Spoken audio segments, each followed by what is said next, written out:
the HAWE Tech Podcast. Hello and welcome to today's HAWE Tech Podcast. My name is Ralph and I'm Senior Specialist for Sales Enablement at HAWE. Today we have a little different podcast for you. It's not tech, it's history. Today we want to take a look at how HAWE revolutionized tipper hydraulics in the 1950s. So I invited Andreas Gonschior, who wrote the chronicle regarding the 75 years of history at HAWE.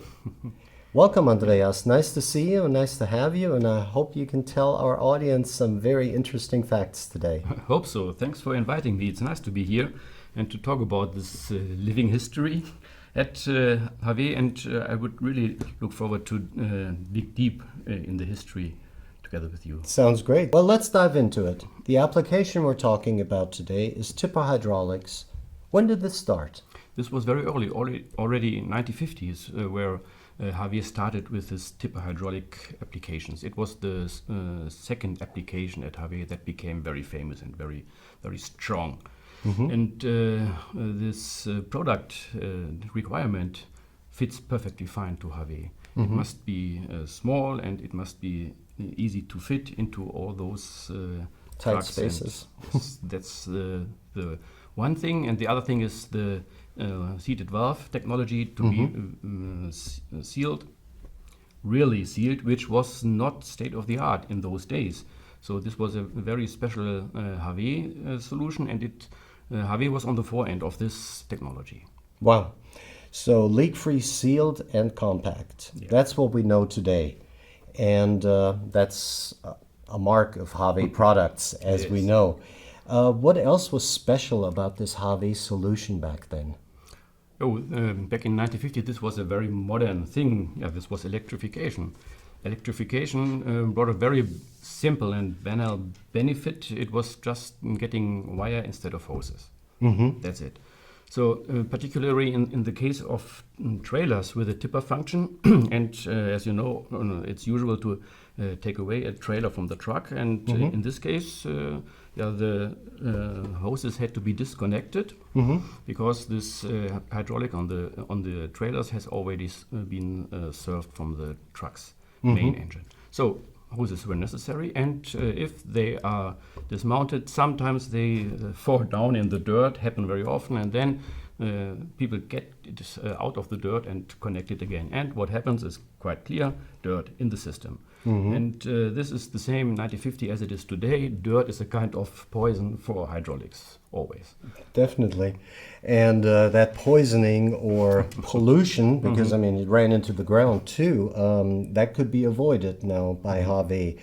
What solution did HAWE come up with to prevent this? Yeah, if you want to avoid this piping, you need to have the hydraulics on board of the trailer. So this must be the hydraulics, there must be a tank, there must be a motor, and all this stuff needs to be quite small, quite tight, quite compact, as we say in HAWE.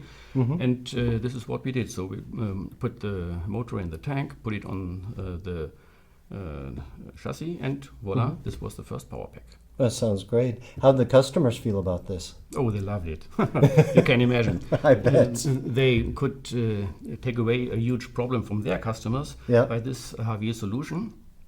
And this guided or led to a really new product range for them, the electro-hydraulic tipper. And this is how the big customers like Mylar marketed it. So they created a new product range in their portfolio due to the HAWE invention.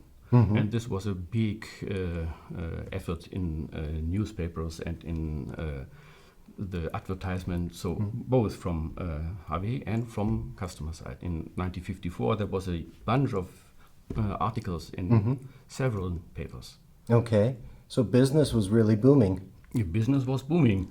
It was good. Maybe it was even too good because a few years later, some motors, pumps showed up with some problems, and as soon as HAWE got them back in their own facility, they could check them, and it was not ours. It was not made from HAWE. So we are facing in the 1954, 1955, only a few years after installation, already copies copies of our products. Copies and counterfeiting.